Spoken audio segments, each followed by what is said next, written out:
সকলকে আন্তরিক শুভেচ্ছা ও অনেক অনেক অভিনন্দন। লকডাউনের মধ্যে এই জিওগ্রাফি দ্বিতীয় ক্লাস। আজকে ক্লাস 10 এর বায়ুমণ্ডলের বাকি অংশ, অর্থাৎ আমরা যতটা পড়েছিলাম বায়ুমণ্ডলের স্তর বিন্যাস থেকে, স্তর বিন্যাসের পরবর্তী অংশগুলো যে আছে ওজোন স্তর আর বায়ু উষ্ণতা, এই দুটো টপিকস নিয়ে আজকে আলোচনা হবে। তো দেরি না করে শুরু করা যাক। তো আজকে আলোচনার প্রথম পর্ব বিষয় হচ্ছে ওজোন স্তর। তাহলে ওজোন স্তর এটা খুবই একটা গুরুত্বপূর্ণ জিনিস, এটা আমাদেরকে জানা দরকার সকলেই। তো ওজোন স্তর সম্পর্কে আমরা জানতে গেলে প্রথমে জানতে হবে ওজোন স্তর কি। এটা একটা কোশ্চেন যে ওজোন স্তর কি। তো আমরা যে বায়ুমণ্ডলে স্তর বিন্যাস পড়েছিলাম, অর্থাৎ উষ্ণতার তারতম্য অনুসারে বায়ুমণ্ডলকে যে 6টি ভাগে ভাগ করা হয়, troposphere, stratosphere, mesosphere, thermosphere, exosphere, magnetosphere, যে 6টা অংশ ছিল, এই অংশগুলোর মধ্যে বায়ুমণ্ডলের দ্বিতীয় যে স্তরটা ছিল, অর্থাৎ ট্রপোস্ফিয়ারের মধ্যে 50 কিমি উচ্চতা পর্যন্ত বিস্তৃত যে স্তরটা ছিল স্ট্র্যাটোস্ফিয়ার, এই স্ট্র্যাটোস্ফিয়ারে 15 থেকে 30 কিমি উচ্চতায়, 15 থেকে 30 কিমি উচ্চতায় 15 থেকে 30 কিমি উচ্চতায় যে ওজোন গ্যাসের ঘনত্বযুক্ত পুরু আস্তরণ দেখতে পাওয়া যায়, পুরু বা পাতলা আস্তরণ দেখতে পাওয়া যায়, সেই স্তরটাকে বলছে ওজোন স্তর। তাহলে ওজোন স্তর কি আমরা এখানে জানলাম যে স্ট্র্যাটোস্ফিয়ারে 15 থেকে 30 কিমি উচ্চতায় যে ওজোন গ্যাসের অস্তিত্ব আছে এবং এই ওজোন গ্যাস দ্বারা বেষ্টনকারী যে স্তরের সৃষ্টি হয়েছে তাকে ওজোন স্তর বলা হয়। তাহলে ওজোন স্তর এটা খুবই গুরুত্বপূর্ণ জিনিস, একে প্রাকৃতিক সৌর পর্দা বলা হয়। আর এই ওজোন স্তরে ওজোন গ্যাসের অস্তিত্ব দেখতে পাওয়া যায়, এটা মনে রাখতে হবে। আর এখানে গুরুত্বপূর্ণ কিছু জিনিস আছে যে ওজোন স্তরটা কে আবিষ্কার করেছিল। তো ফরাসি বিজ্ঞানী হেনরি বুসন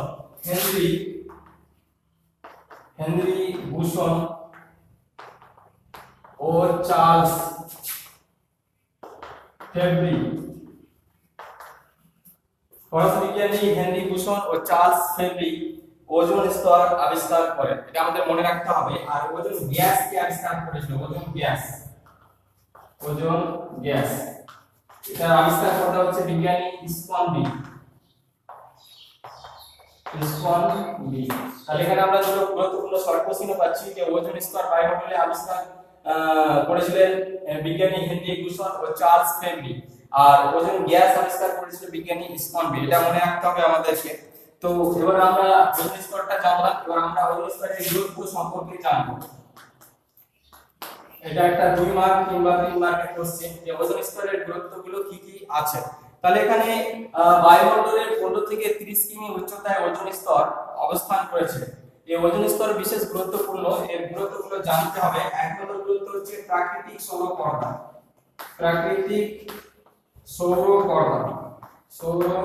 পর্দা। তাহলে বায়ুমণ্ডলে ওজোন স্তর প্রাকৃতিক সৌর পর্দা হিসেবে কাজ করে। এটা স্ট্র্যাটোস্ফিয়ারে 15 থেকে 30 কিমি উচ্চতায় অবস্থান করে। আর এই ওজোন গ্যাসের অস্তিত্ব থাকায় সূর্যের অতিবেগুনি রশ্মি, আল্ট্রাভায়োলেট রে, রঞ্জন রশ্মি, এই সমস্ত ক্ষতিকারক রশ্মিগুলো পৃথিবী পৃষ্ঠে বা বায়ুমণ্ডল ভেদ করে পৌঁছাতে পারে না, যার জন্য পৃথিবীর জীবজগৎ সুরক্ষিত থাকে, যার জন্য ওজোন স্তরকে প্রাকৃতিক সৌর পর্দা বলা হয়। এটা একটা গুরুত্ব আমরা পেলাম। আর একটা হচ্ছে তোমার উষ্ণতার ভারসাম্য রক্ষা। দুই নম্বর হচ্ছে উষ্ণতার ভারসাম্য।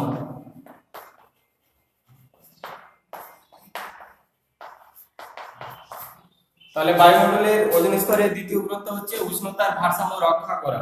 তাহলে যে সূর্য থেকে বিকিরিত তাপের 66% ভূপৃষ্ঠে আসছে, যাকে কার্যকারী সৌর বিকিরণ বলে। এই কার্যকারী সৌর বিকিরণের মধ্যে আবার 47% অংশ পার্থিব বিকিরণ হিসাবে মহাশূন্যে প্রতিফলিত হয়ে ফিরে যায় রাত্রেবেলা। তাহলে এই যে তাপটা প্রতিদিন প্রতিফলিত হয়ে মহাশূন্যে ফিরে যায়, এটা যদি কন্টিনিউয়াসলি করতে থাকে তাহলে পৃথিবীর তাপমাত্রা হ্রাস পাবে। ওজোন স্তর আছে যার জন্য এই পার্থিব বিকিরণকে বাধা দেয় এবং পৃথিবীতে তাপের ভারসাম্য অনেকটা রক্ষিত হয়। তাহলে এখানে আমরা এটা জানলাম যে ওজোন স্তরের গুরুত্ব কি জিনিস, এটা ভালো করে একটু দেখে নেবেন। এবার ওজোন স্তর সম্পর্কে আমরা আরো কিছু গুরুত্বপূর্ণ জিনিস জানবো, যেগুলো হচ্ছে যে ওজোন স্তরের ঘনত্ব পরিমাপকারী একক।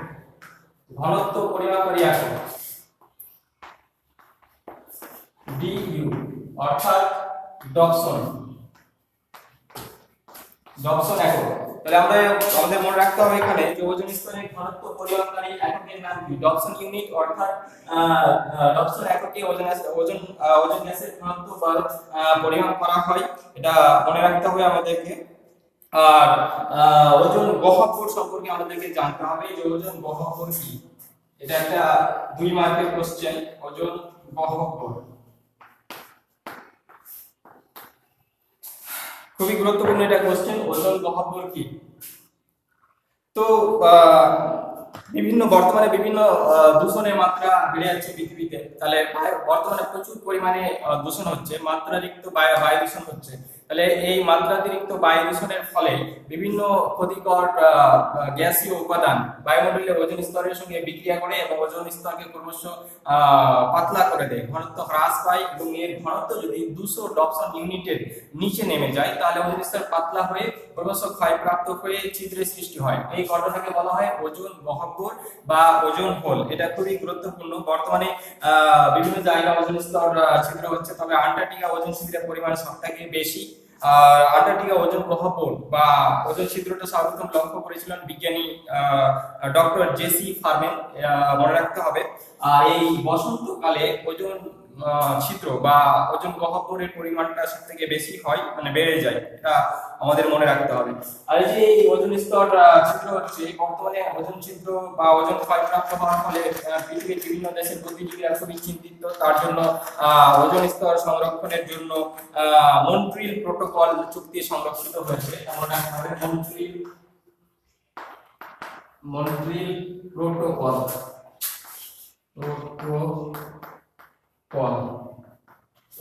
ওজোন স্তর সংরক্ষণের জন্য মন্ট্রিল প্রোটোকল চুক্তি সংরক্ষিত হয়েছে, এটা আমাদেরকে মনে রাখতে হবে। আর 16 সেপ্টেম্বর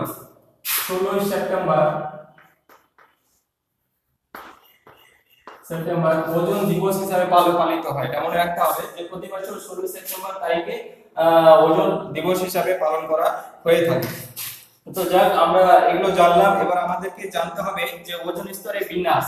তাহলে একটু আগে ওজোন গহ্বর সম্পর্কে যে জানলাম, ওজোন গহ্বরের মধ্যে কিন্তু ওজোন বিন্যাসের সংজ্ঞাটা পাওয়া যাবে। তাহলে ওজোন বিন্যাস মানে ওজোন কিভাবে ধ্বংস হয়ে যায়।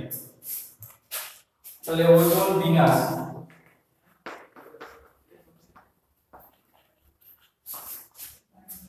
বিন্যাস মানে ওজোন স্তর ধ্বংসকে বোঝায়।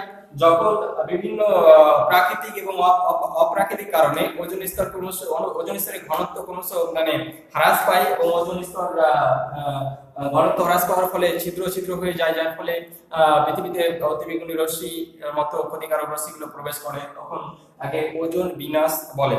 তাহলে এই ওজোন বিন্যাসের সংজ্ঞাটা আমাদের জানতে হবে। আর এখানে ওজোন স্তর বিন্যাসের বিশেষ কারণ আছে, কারণগুলো আমাদেরকে জানতে হবে। তাহলে ওজোন বিন্যাসের কারণগুলোকে দুটি ভাগে ভাগ করা যায়, একটা প্রাকৃতিক কারণ আর একটা হচ্ছে অপ্রাকৃতিক কারণ। তাহলে ওজোন স্তর বিন্যাসের প্রাকৃতিক কারণের মধ্যে 1 নম্বর আছে অতিবেগুনি রশ্মি। তাহলে আমরা জানি যে সূর্য থেকে যে ক্ষতিকারক অতিবেগুনি রশ্মি আসে সেটা বায়ুমণ্ডলে ওজোন স্তরের সঙ্গে বিক্রিয়া করে ওজোন অণুকে ভেঙে দেয়, যার ফলে ওজোন স্তরের ঘনত্ব হ্রাস পায় এবং ওজোন স্তর ধ্বংসপ্রাপ্ত হয়। এছাড়া সূর্যরশ্মির তাপীয় ফল বলতে বোঝায় যে প্রতি 11 থেকে 12 বছর অন্তর সূর্যরশ্মির তাপীয় ফলের পরিমাণ বাড়ে। এর ফলে ওজোন স্তরের উপর ব্যাপক প্রতিক্রিয়ার সৃষ্টি হয় এবং ওজোন স্তর ক্রমশ ক্ষয়প্রাপ্ত হতে থাকে। এছাড়া বিভিন্ন ক্লোরোফ্লোরোকার্বন যোগ, এটা অপ্রাকৃতিক কারণের মধ্যে পড়ছে। তো দুটো আমরা প্রাকৃতিক কারণ পেলাম, একটা হচ্ছে তোমার অতিবেগুনি রশ্মি আর একটা হচ্ছে সূর্যরশ্মির তাপীয় ফল। এই দুটো কারণে ওজোন স্তর ধ্বংস বা বিনাশ ঘটছে। আর মানবীয় কারণ সম্পর্কে আমাদের জানতে হবে। মানবীয় কারণগুলো কি? তাহলে বর্তমানে ওজোন স্তর ধ্বংসের জন্য সবচেয়ে গুরুত্বপূর্ণ কারণগুলোর মধ্যে মানবীয় কারণগুলো উঠে আসবে, কারণ মানুষের বিভিন্ন ধরনের কার্যাবলী ওজোন স্তরকে ব্যাপকভাবে প্রভাবিত করে। তার মধ্যে প্রথমেই আমরা পাবো সিএফসি যৌগের পরিমাণ বৃদ্ধি।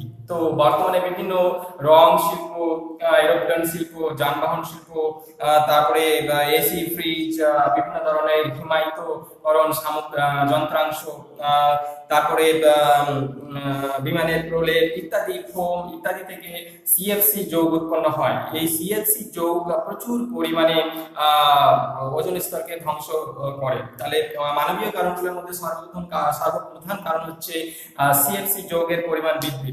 এছাড়া ব্রোমিন যোগ, হ্যালোন যোগ, সালফেট যোগ, নাইট্রাস অক্সাইড ইত্যাদি বিভিন্ন গ্যাসীয় উপাদানগুলি বা যৌগগুলি বায়ুমণ্ডলে ওজোন গ্যাসের সঙ্গে বিক্রিয়া করে ওজোন গ্যাসকে ভেঙে দেয়, যার ফলে ওজোন স্তর বিভিন্নভাবে ধ্বংসপ্রাপ্ত বা ক্ষয়প্রাপ্ত হচ্ছে। তাহলে ওজোন স্তর ধ্বংসের আমরা বিভিন্ন কারণ পেলাম, প্রাকৃতিক এবং অপ্রাকৃতিক কারণ। এগুলো উভয়ই তিনটা করে তোমাদের পড়তে হবে। এটা একটা 3 মার্কের কোশ্চেন। এছাড়া আমাদেরকে জানতে হবে ওজোন স্তর হ্রাসের প্রভাব সম্পর্কে।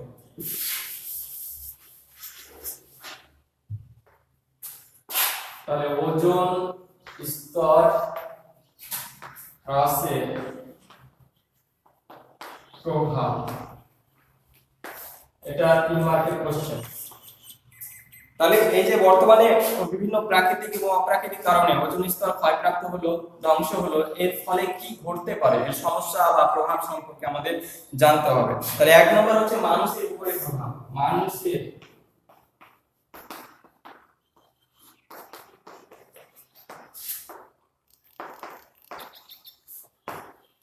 মানুষের উপরে প্রভাব কি পড়তে পারে?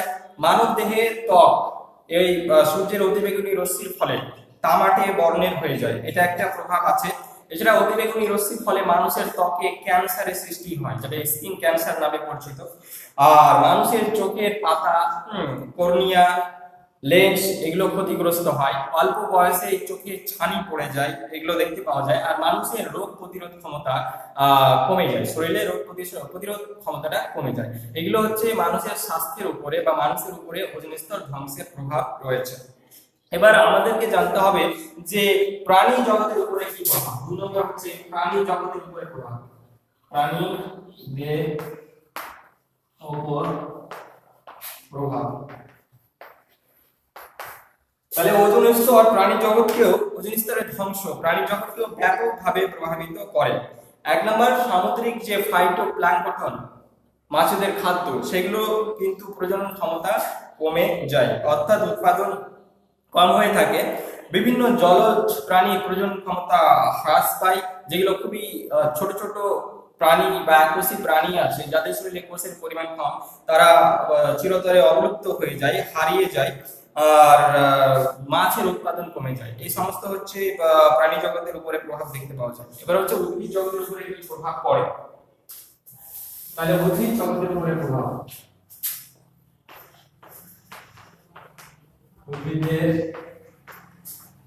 উপর প্রভাব। তাহলে ওজোন স্তর ধ্বংসে উদ্ভিদের উপরে কি প্রভাব পড়তে পারে? তাহলে গাছের ক্লোরোফিল উৎপাদনের পরিমাণ হ্রাস পায়, অর্থাৎ ওজোন ধ্বংসের ফলে গাছের ক্লোরোফিলের পরিমাণ হ্রাস পায়, এটা একটা প্রভাব আছে। তাছাড়া সালোক সংশ্লেষ প্রক্রিয়া, উদ্ভিদ যে খাদ্য উৎপাদন করে সালোক সংশ্লেষ প্রক্রিয়া ব্যাহত হয়ে থাকে এটা। আর পত্ররন্ধ্রের বাষ্পীভবনের হার বৃদ্ধি পায়, অর্থাৎ উদ্ভিদের শরীরে প্রয়োজনীয় জল সেটা অধিক বাষ্পীভবনের ফলে বাইরে বেরিয়ে যায়, যার ফলে উদ্ভিদের শরীরে জলের ঘাটতি দেখতে পাওয়া যায়। তাহলে এগুলো আমরা জানলাম ওজোন স্তর ধ্বংসের প্রভাব সম্পর্কে। তাহলে এবার আমাদেরকে অল্প কথায় জেনে নেওয়া উচিত এখান থেকে আমরা কি কি জানলাম। 1 নম্বর হচ্ছে ওজোন স্তর কি, এটা একটা 2 মার্কের কোশ্চেন। তারপরে হচ্ছে ওজোন গহ্বর কি, এটা একটা 2 মার্কের কোশ্চেন। তারপরে ওজোন স্তরকে প্রাকৃতিক সৌর পর্দা বলা হয় কি, কেন, এটা একটা 2 মার্কের কোশ্চেন। ওজোন গ্যাসের ঘনত্ব কোন এককে পরিমাপ করা হয়, ডপসন এককে মনে রাখতে হবে। কত নিচে নামলে সেটা ওজোন স্তর ক্ষয় হয় বলে ধরা হয়, 200 ডপসন ইউনিটের নিচে নেমে গেলে। এছাড়া আমরা এখানে 3 মার্কের কোশ্চেন গুলো পেলাম, ওজন স্তরের গুরুত্ব কি সেটা, এটা 3 মার্কের কোশ্চেন। তারপরে আমরা আরো পেলাম ওজন স্তর ধ্বংসের কারণগুলো, 3 মার্কের কোশ্চেন। ওজন ধ্বংসের প্রভাব যে সেটা হচ্ছে তোমার 3 মার্কের কোশ্চেন। তাহলে এটা আমরা পেলাম বায়ুমণ্ডলের স্ট্রাটোস্ফিয়ারেরই একটা অংশ ওজোন গ্যাসের স্তর। এটা খুবই ভালো, এখান থেকে প্রায় কোশ্চেন হয় পরীক্ষায়, তোমরা এটা ভালো করে একটু দেখবে। এবার আমাদেরকে জানতে হবে যে বায়ুর উষ্ণতা সম্পর্কে।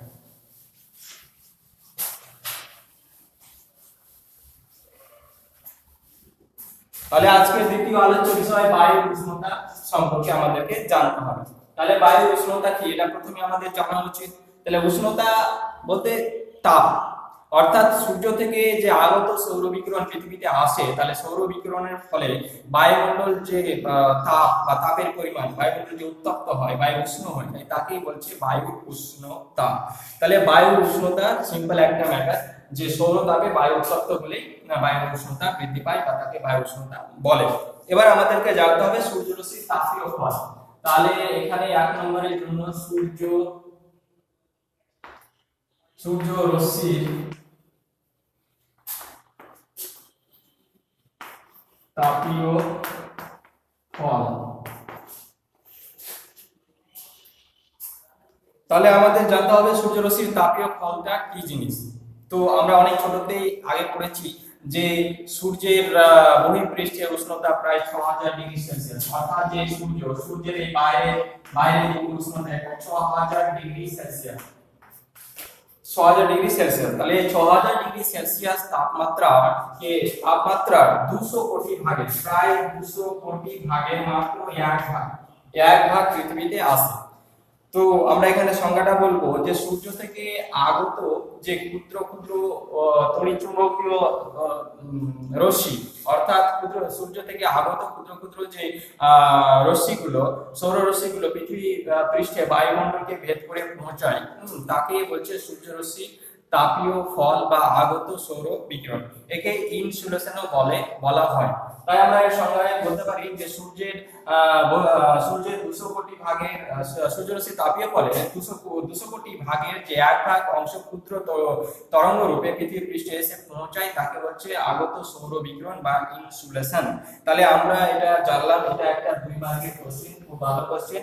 আর এর পরিমাণ নির্ভর করে বা সূর্যরশ্মি তাপীয় ফলে নিয়ন্ত্রক গুলো হচ্ছে যে সূর্যরশ্মির পতন কোণের পরিমাণ, তারপরে সৌর বিকিরণের সময়কাল, তারপরে হচ্ছে সৌর ধ্রুবক, পৃথিবী ও সূর্যের মধ্যে দূরত্ব, আর বায়ুমণ্ডলের স্বচ্ছতা।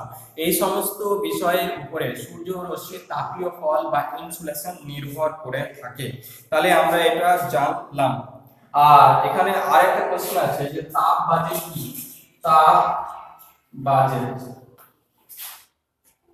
তাহলে তাপ বাজেট সম্পর্কে আমাদের জানতে হবে। তো তাপ বাজেট হচ্ছে যে সূর্য থেকে যে আগত সৌর কিরণ ও পৃথিবীতে তার যে তাপীয় ফলের যে নির্দিষ্ট হিসেব, তাকে বলছে তাপ বাজেট। অর্থাৎ সূর্য থেকে যে আগত সৌর বিকিরণ ও পৃথিবীতে যে তাপীয় ফলের হিসেব নিকেশ, সেটাকে বলছে তাপ বাজেট। এবার আমাদের জানা উচিত অ্যালবেডো সম্পর্কে, এটা 1 নম্বর। তাহলে এখানে 2 নম্বর জানবো আমরা অ্যালবেডো।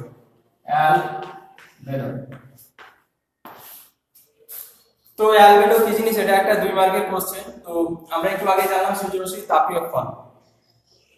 তাহলে এই যে সূর্যরশ্মির তাপীয় ফলকে যদি আমরা 100% ধরি, তাহলে 100% ধরি, তাহলে 100% সূর্য রশ্মি বা তাপীয় ফল বা ইনসুলেশনের মধ্যে মাত্র 34% কি হয় যে ভূপৃষ্ঠে বায়ুমণ্ডল ভেদ করে ভূপৃষ্ঠে না এসে বায়ুমণ্ডলে বাইরে বায়ুমণ্ডল দ্বারা, ধূলিকণা দ্বারা, মেঘ দ্বারা প্রতিফলিত হয়ে মহাশূন্যে ফিরে যায়। অর্থাৎ এটা পৃথিবীর যে চারপাশে গ্যাসীয় আবরণ যে বায়ুমণ্ডল আছে, এই বায়ুমণ্ডলে মেঘ ধূলিকণা দ্বারা 34% অংশ প্রতিফলিত হয়ে বাইরের দিকে বিক্ষিপ্ত হয়, অর্থাৎ পৃথিবী পৃষ্ঠে পৌঁছানোর আগেই মহাশূন্যে ফেরত যায়। তাহলে এই যে 34% সূর্যরশ্মি যে বায়ুমণ্ডল মেঘ ধূলিকণা দ্বারা বিকিরিত হয়ে বা প্রতিফলিত হয়ে মহাশূন্যে ফেরত যায়, একে বলা হচ্ছে অ্যালবেডো। আর এই অ্যালবেডো পরিমাপ করা হয় অ্যালবেডো মিটার যন্ত্র দ্বারা, এটা মনে রাখতে হবে। আর অ্যালবেডোর পরিমাণ সব থেকে বেশি দেখতে পাওয়া যায় তুষার ক্ষেত্রে বা বরফ ক্ষেত্রের উপর। এটা একটা শর্ট কোশ্চেন, মনে রাখতে হবে। তাহলে অ্যালবেডো খুবই ভালো কোশ্চেন, 2 মার্কের জন্য এটা আমরা দেখব। তারপরে কার্যকারী সৌর বিকিরণ সম্পর্কে দেখব। কার্যকরী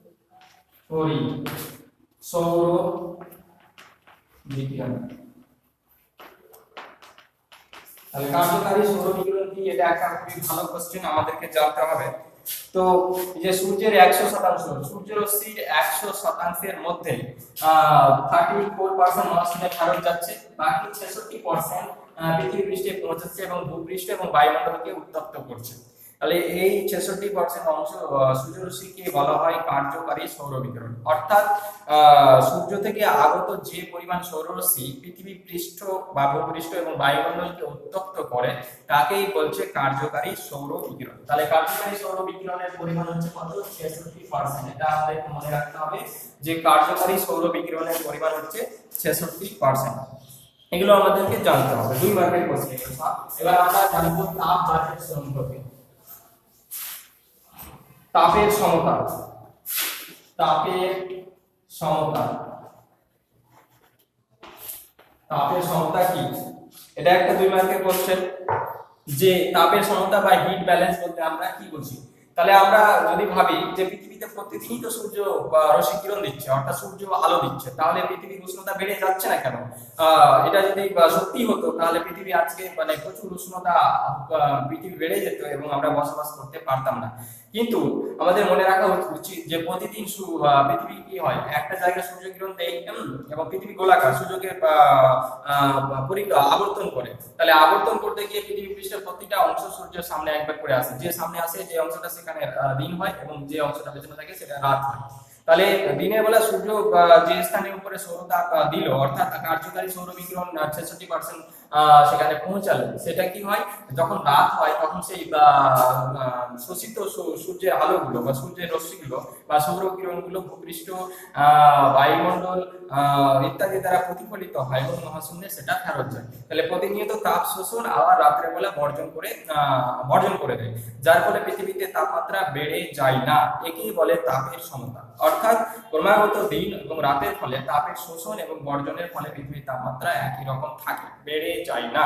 তাহলে এইভাবে পৃথিবীতে তাপের সমতা রক্ষিত হয়, যা তাপ হিট ব্যালেন্স বা তাপের সমতা নামে পরিচিত। এটা আমাদেরকে মনে রাখতে হবে তাপের সমতা কি। এবার জানা যাক বায়ুমণ্ডলের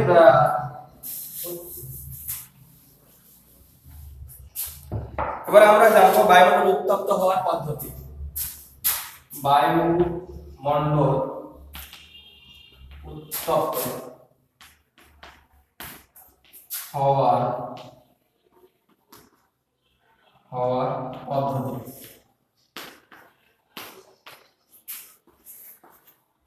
তাহলে যে বায়ুমণ্ডলে উষ্ণতা বৃদ্ধি পাচ্ছে বা উত্তপ্ত হচ্ছে, এর কিছু পদ্ধতি আছে। আর সাধারণত 3টি পদ্ধতিতে বায়ুমণ্ডল উত্তপ্ত হয়। আমরা পদ্ধতিগুলো আমাদের জানতে হবে। একটা হচ্ছে বিকিরণ পদ্ধতি। 2 নম্বর হচ্ছে পরিবহন, আর একটা হচ্ছে পরিচলন।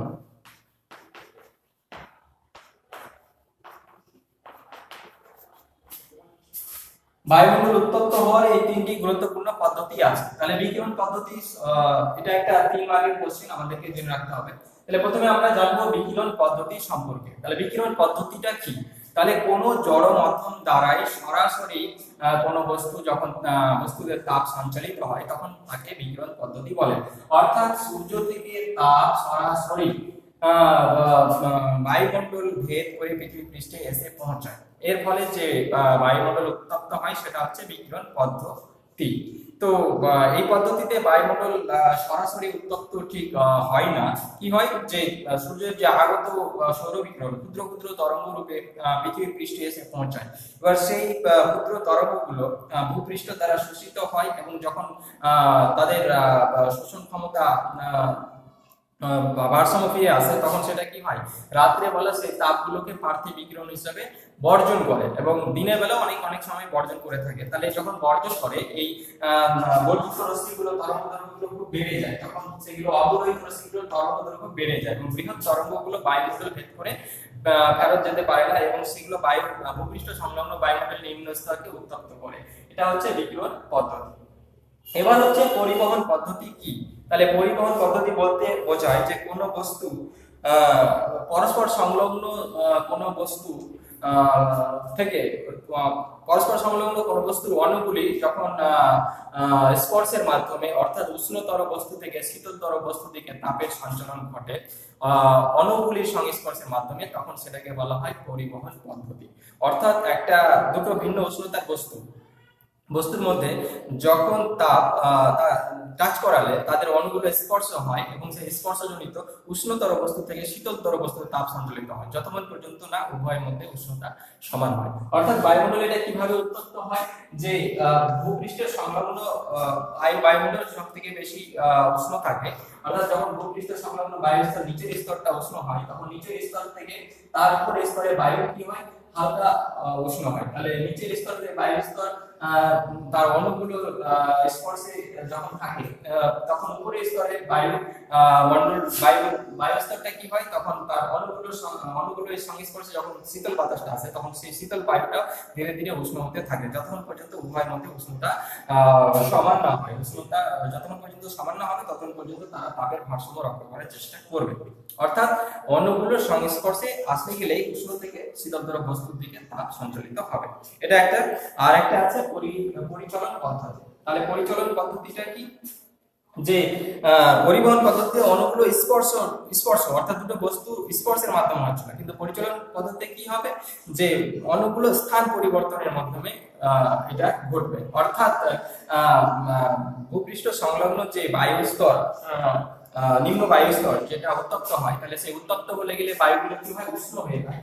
উষ্ণ হয়ে কি হয়, সেই বায়ুটা উপরের দিকে ধাবিত হয় এবং সেই ফাঁকা স্তরটা পূরণ করার জন্য বা ভরাট করার জন্য সেই শীতল বায়ুটা নিচের দিকে নেমে আসবে। অর্থাৎ বায়ুস্তর উষ্ণ হলে উপরের দিকে যাবে এবং সেটা উপরে গিয়ে শীতল বায়ুকে উষ্ণ করার চেষ্টা করবে, আর উপরে যে শীতল হালকা বায়ু সেটা নিচের দিকে নেমে এসে সেটা উষ্ণ হওয়ার চেষ্টা করবে। অর্থাৎ বায়ুগুলো ক্রমাগত ঊর্ধ্বগমন এবং নিম্নগমনের ফলে এটা পরিচলন পদ্ধতি সম্পূর্ণ হয়ে থাকে। তাহলে এখানে আমাদেরকে জেনে রাখতে হবে যে বায়ুমণ্ডলের তিনটা পদ্ধতি পেলাম উত্তপ্তের, একটা হচ্ছে বিকিরণ, একটা পরিবহন আর একটা পরিচলন। এর মধ্যে যে বিকিরণ পদ্ধতিটা পেলাম, এই পদ্ধতিতে বায়ুমণ্ডল সবচেয়ে বেশি উত্তপ্ত হয়, আবার সবচেয়ে বেশি শীতল হয়ে থাকে তাপ বর্জন করে। এটা খুবই গুরুত্বপূর্ণ কোশ্চেন, মনে রাখতে হবে। আর এখানে একটা কোশ্চেন আছে যেটা অনেক সময় 2 মার্কের জন্য পড়ে, সেটা আমাদের করতে হবে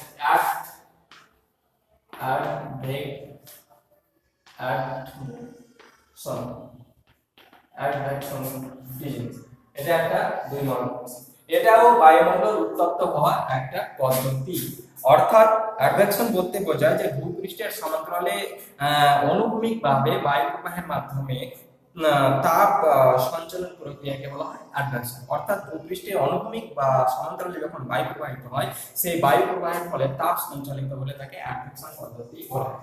এখানে দেখতে পাবে যে এটা হচ্ছে ভূপৃষ্ঠ, এই ভূপৃষ্ঠের সমান্তরালে বায়ু, অর্থাৎ সমান্তরালে বায়ু প্রবাহিত হয়, এই যে ভূপৃষ্ঠের সমান্তরালে বায়ু প্রবাহিত হয় যখন, বা অনুভূমিকভাবে বায়ু প্রবাহিত হয়, এর মাধ্যমে তাপ যদি সঞ্চালিত হয় তখন সেটাকে বলা হয় অ্যাডভেকশন পদ্ধতি। আর এই অ্যাডভেকশন পদ্ধতিতে নিম্ন অক্ষাংশ থেকে উষ্ণ বাতাস যখন উচ্চ অক্ষাংশের দিকে প্রবাহিত হয়, তাহলে উচ্চ অক্ষাংশের দিকে শীতল বাতাসকে উষ্ণ করে, আবার উচ্চ অক্ষাংশের শীতল বাতাস যখন নিম্ন অক্ষাংশের দিকে স্থানান্তরিত হয়, তাহলে সেই নিম্ন অক্ষাংশে উষ্ণ বাতাসকে শীতল করার চেষ্টা করে। এভাবে তাপের ভারসাম্য রক্ষিত হয়ে থাকে। তাহলে এগুলো আমরা জানলাম।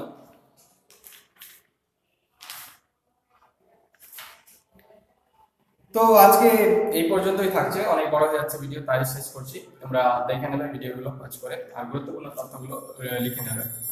আলোচনার শেষ হতে আমি কোয়েশ্চেনগুলো তোমাদেরকে লিখে টেলিগ্রামে আপলোড করে দেবো, তোমরা সেখান থেকে লিখে নেবে। তাহলে সবাই ভালো থাকো, আজকে এখান থেকে শেষ করছি।